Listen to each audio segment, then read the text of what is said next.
ಕೇರಳದ ವಯನಾಡಿನಲ್ಲಿ ಭೂಕುಸಿತ ಸಂಭವಿಸಿದೆ.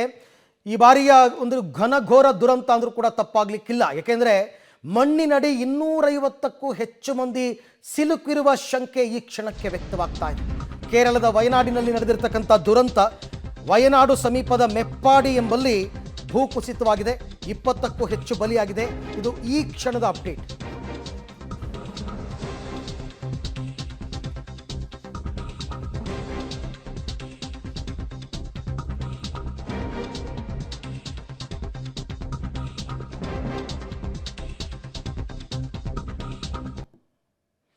ಓಕೆ, ದೃಶ್ಯದಲ್ಲಿ ತಾವೀಗ ಗಮನಿಸ್ತಾ ಇದ್ದೀರಾ. ಒಂದೊಂದು ದೃಶ್ಯಗಳು ಕೂಡ ಭೀಕರತೆಯನ್ನು ತೋರಿಸ್ತಾ ಇದೆ. ನೋಡ್ತಾ ಇದ್ದೀರಾ, ಇಲ್ಲೆಲ್ಲ ಮನೆಗಳಿದ್ದ ಜಾಗ, ಮನೆಗಳು, ವಾಸ ಮಾಡ್ತಾ ಇದ್ದಂತಹ ಪ್ರದೇಶ ಎಲ್ಲವೂ ಕೂಡ ನೀರು ಮತ್ತು ಭೂಕುಸಿತದಿಂದ ಸರ್ವನಾಶ ಆಗಿಬಿಟ್ಟಿದೆ, ಕಂಪ್ಲೀಟ್.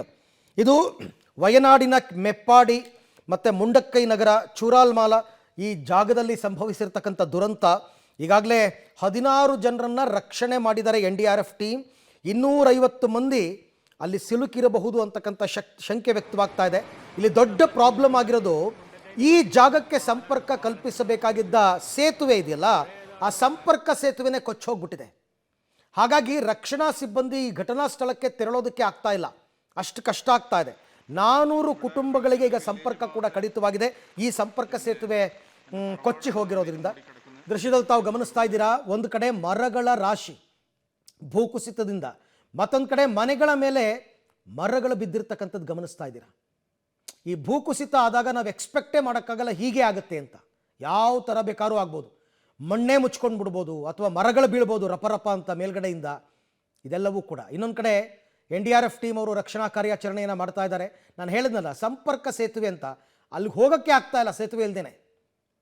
ತುಂಬ ಕಷ್ಟಪಟ್ಟು ಆ ಘಟನೆ ನಡೆದಿರೋ ಜಾಗಕ್ಕೆ ಹೋಗ್ತಾ ಇದ್ದಾರೆ.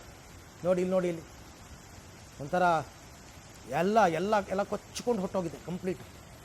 ಈ ಜಾಗದಲ್ಲಿ ಶವಗಳಿರಬಹುದು ಅಂತಕ್ಕಂಥದ್ದು, ಶವಗಳಿಗೋಸ್ಕರ ಶೋಧ ಕಾರ್ಯ ನಡೀತಾ ಇದೆ.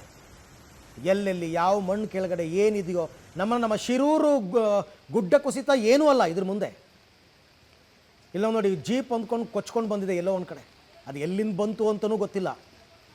ಹೆಂಗೆ ಇಲ್ಲಿ ಟ್ಯಾಂಕರ್ಗಳೇ ನದಿಗೆ ಬಿದ್ವಲ್ಲ ಶಿರೂರಿನಲ್ಲಿ, ಇಲ್ಲೂ ಅದೇ ಥರ ವೆಹಿಕಲ್ಗಳು ಎಲ್ಲಿಂದನೋ ಕೊಚ್ಕೊಂಡು ಬಂದು ಬಿಸಾಕಿದೆ ಈ ಜಾಗದಲ್ಲಿ.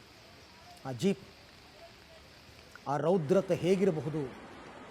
ಬಹಳ ಅಲ್ಲಿದ್ದಂತಹ ಜನ, ನೋಡಿದಂತಹ ಜನ ಈ ಒಂದು ಆಘಾತದಿಂದ ಹೊರಗೆ ಬರೋಕ್ಕೆ ಆಗಲ್ಲ.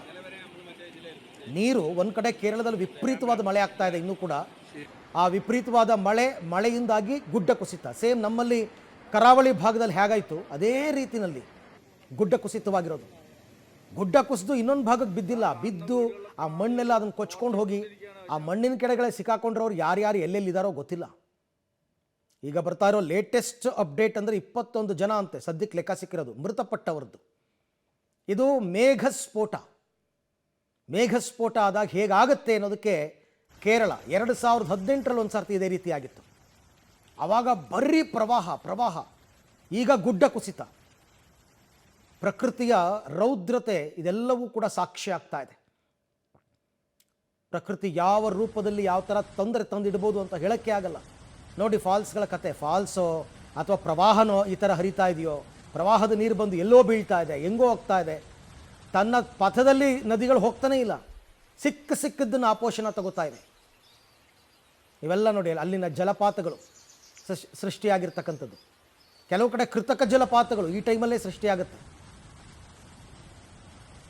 ಈ ರೀತಿ ದೃಶ್ಯಗಳು ನಿಮಗೆ ಕೇರಳದಲ್ಲಿ ಕಂಡು ಬಂದಿದೆ.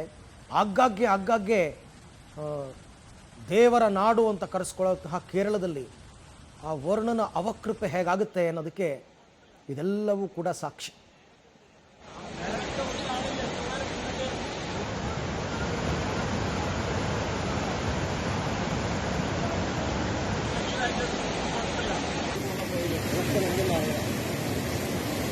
ഇതാ കാണുന്ന വീടുകളിലൊക്കെ ആളുകൾ ടോർച്ച് അടിച്ചുകൊണ്ടിരിക്കുകയാണ്. പക്ഷെ അങ്ങോട്ട് പോകാനൊരു നിവൃത്തിയില്ല, കുത്തി ഒളിച്ചുകൊണ്ടിരിക്കുക.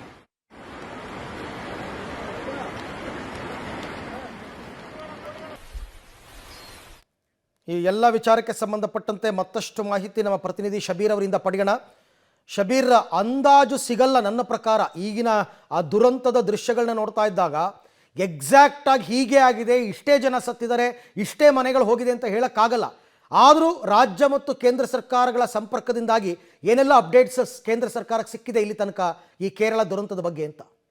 ಅರವಿಂದ್ ನೋಡಿ, ರಾತ್ರಿ 1 ಗಂಟೆಯಿಂದ 3 ಗಂಟೆಯ ಒಳಗಡೆ ಈ ಒಂದು ಭೂಕುಸಿತ ಆಗಿರುವಂಥದ್ದು. 3 ಬೇರೆ ಬೇರೆ ಪ್ರದೇಶಗಳಲ್ಲಿ ಈ ಒಂದು ಭೂಕುಸಿತ ಸಂಭವಿಸಿದೆ.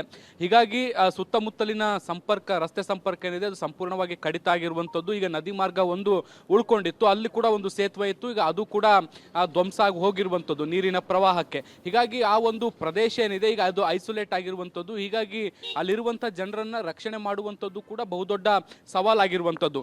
ಈಗ ಸಿಕ್ತಿರುವಂಥ ಮಾಹಿತಿಗಳ ಪ್ರಕಾರ ಸುಮಾರು 300ರಿಂದ 400 ಕುಟುಂಬಗಳು ಈ ಪ್ರದೇಶದಲ್ಲಿ ಇರಬಹುದು ಅನ್ನುವಂಥ ಮಾಹಿತಿಗಳು ಲಭ್ಯ ಆಗ್ತಾ ಇದ್ದಾವೆ. ಇದರ ಜೊತೆಗೆ ಬಹಳಷ್ಟು ದೊಡ್ಡ ಪ್ರಮಾಣದ ಹಾನಿ ಕೂಡ ಆಗಿರುವಂಥದ್ದು. ಮನೆಗಳ ಮೇಲೆ ಮಣ್ಣು ಕುಸಿತ ಆಗಿರುವಂಥದ್ದು, ಮರಗಿಡಗಳು ಕೂಡ ಬಿದ್ದಿರುವಂಥದ್ದನ್ನು ಕೂಡ ನಾವು ಗಮನಿಸ್ತಾ ಇದ್ದೀವಿ. ಸಾಕಷ್ಟು ಪ್ರದೇಶಗಳಿಗೆ ನೀರು ನುಗ್ಗಿರುವಂಥದ್ದನ್ನು ಕೂಡ ನಾವು ನೋಡ್ತಾ ಇದ್ದೀವಿ. ಒಟ್ಟಾರೆ ಈವರೆಗೂ ಕೂಡ 21 ಜನ ಸಾವನ್ನಪ್ಪಿದ್ದಾರೆ ಅನ್ನುವಂಥ ಮಾಹಿತಿಗಳು ಬರ್ತಾ ಇದ್ದಾವೆ. ಅದರಲ್ಲಿ ಈಗಾಗಲೇ 10 ಜನರ ಶವಗಳನ್ನು ಹೊರತೆಗೆದು ಸ್ಥಳೀಯ ಆಸ್ಪತ್ರೆಗಳಿಗೆ ದಾಖಲಿಸುವಂಥ ಕೆಲಸವನ್ನು ಕೂಡ ಮಾಡಲಾಗಿದೆ. ಇನ್ನು ಬಾಕಿ 10 ಶವಗಳನ್ನು ಬೇರೆ ಬೇರೆ ಕಡೆಗೆ ಶಿಫ್ಟ್ ಮಾಡುವಂಥ ನಿಟ್ಟಿನಲ್ಲೂ ಕೂಡ ಈಗ ಮಾತುಕತೆಗಳು ನಡೀತಾ ಇದ್ದಾವೆ. ಈಗ ಒಂದು ಅಂದಾಜಿನ ಪ್ರಕಾರ ಇದು ಇನ್ನಷ್ಟು ಏನು ಸಾವಿನ ಸಂಖ್ಯೆ ಏನಿದೆ ಏರಿಕೆ ಆಗ್ಬೋದಾದಂಥ ಸಾಧ್ಯತೆಗಳಿದ್ದಾವೆ. ಯಾಕೆಂದ್ರೆ ಅವಶೇಷಗಳ ಅಡಿಯಲ್ಲಿ ಇನ್ನೂ ಕೂಡ ಬಹಳ ದೊಡ್ಡ ಪ್ರಮಾಣದ ಜನರು ಸಿಲುಕಿದ್ದಾರೆ. 50ರಿಂದ 100 ಜನರವರೆಗೂ ಕೂಡ ಈ ಒಂದು ಬೇರೆ ಬೇರೆ ಪ್ರದೇಶಗಳಲ್ಲಿ ಸಿಲುಕಿರ್ಬೋದು ಅಂತ ಹೇಳಲಾಗ್ತಾ ಇದೆ. ಆದರೆ ಅವ್ರನ್ನ ಸರಿಯಾದ ಸಮಯಕ್ಕೆ ರೀಚ್ ಮಾಡಕ್ ಆಗ್ತಾ ಇಲ್ಲ. ನಾನು ಆಗ್ಲೇ ಹೇಳಿದಾಗೆ NDRF ಮತ್ತೆ SDRF ತಂಡಗಳು ಸ್ಥಳಕ್ಕೆ ಆಗಮಿಸಿದ್ರು ಕೂಡ ಎಲ್ಲಿ ನಿರ್ದಿಷ್ಟವಾಗಿ ಬೆಟ್ಟ ಕುಸಿತ ಅಥವಾ ಭೂಕುಸಿತ ಆಗಿದೆ ಆ ಪ್ರದೇಶಗಳಿಗೆ ತೆರಳಲಿಕ್ಕೆ ಸಾಧ್ಯ ಆಗ್ತಾ ಇಲ್ಲ. ಹೀಗಾಗಿ ಅವಶೇಷಗಳ ಅಡಿಯಲ್ಲಿ ಸಿಲುಕಿರುವಂತ ಜನರು ಮತ್ತಷ್ಟು ಹೆಚ್ಚಿನ ಸಂಖ್ಯೆಯಲ್ಲಿ ಸಾವನ್ನಪ್ಪುವಂತ ಸಾಧ್ಯತೆಗಳಿದಾವೆ. ಒಂದ್ ವೇಳೆ ಅವ್ರನ್ನ ಬಹಳಷ್ಟು ಬೇಗ ರೀಚ್ ಆಗ್ಲಿಕ್ಕೆ ಸಾಧ್ಯ ಆದ್ರೆ ಒಂದಿಷ್ಟು ಪ್ರಾಣಗಳನ್ನ ಉಳಿಸಬಹುದಾದಂತ ಸಾಧ್ಯತೆಗಳಿದಾವೆ. ಆ ನಿಟ್ಟಿನಲ್ಲಿ ಕೂಡ ಈಗ ಸೇನಾ ಹೆಲಿಕಾಪ್ಟರ್ಗಳನ್ನು ಕೂಡ ಬಳಸಿಕೊಳ್ಳುವಂತ ಕೆಲಸವನ್ನ ಕೂಡ ಮಾಡಲಾಗ್ತಾ ಇದೆ. ಮುಖ್ಯಮಂತ್ರಿ ಪಿಣರಾಯಿ ವಿಜಯನ್ ಜೊತೆಗೆ ಈಗಾಗಲೇ ನರೇಂದ್ರ ಮೋದಿ ಅವರು ಕೂಡ ಮಾತನಾಡಿದ್ದಾರೆ. ಯಾವುದೇ ರೀತಿಯಾದಂತಹ ಸಹಕಾರ ಬೇಕಾದ್ರೂ ಕೂಡ ನಾವು ಕೊಡ್ತೀವಿ ಅನ್ನುವಂತ ನಿಟ್ಟಿನಲ್ಲಿ ಅವರು ಭರವಸೆಯನ್ನು ಕೂಡ ಕೊಟ್ಟಿದ್ದಾರೆ. ಹೀಗಾಗಿ ಕೇಂದ್ರದ ಸಹಕಾರವನ್ನ ಪಡ್ಕೊಂಡು ಈಗ ರಾಜ್ಯ ಸರ್ಕಾರವು ಕೂಡ ತನ್ನ ಇಡೀ ಮಷಿನರಿಯನ್ನ ಅಲ್ಲಿಗ ನಿಯೋಜನೆ ಮಾಡಲಾಗಿರುವಂತದ್ದು. ಆದ್ಯತೆಯಲ್ಲಿ ಈಗ ರಕ್ಷಣಾ ಕಾರ್ಯಾಚರಣೆ ಕೂಡ ಮುಂದುವರೆದಿದೆ. ಬಹುಶಃ ಇನ್ನೊಂದು ಸ್ವಲ್ಪ ಹೊತ್ತಿನಲ್ಲಿ ಒಂದು ಸ್ಪಷ್ಟತೆ ಸಿಗುತ್ತೆ ಎಷ್ಟು ದೊಡ್ಡ ಪ್ರಮಾಣದ ಹಾನಿ ಇದಾಗಿದೆ ಅನ್ನುವಂಥದ್ದು. ಹಾಗೆ ಸಂಪರ್ಕದಲ್ಲಿ ಶಬೀರ್, ಮತ್ತೆ ನಿಮ್ಮ ಜೊತೆ ನಾನು ಮಾತನಾಡ್ತೀನಿ. ಕೇಂದ್ರ ಸರ್ಕಾರ ಕೂಡ ಈಗಾಗಲೇ ಸಕಲ ನೆರವನ್ನು ಕೊಡ್ತೀವಿ ಅಂತ ಪರಿಹಾರವನ್ನು ಕೂಡ ಘೋಷಣೆ ಮಾಡಿದ್ದಾರೆ ಪ್ರಧಾನಿ ಮೋದಿ ಅವರು.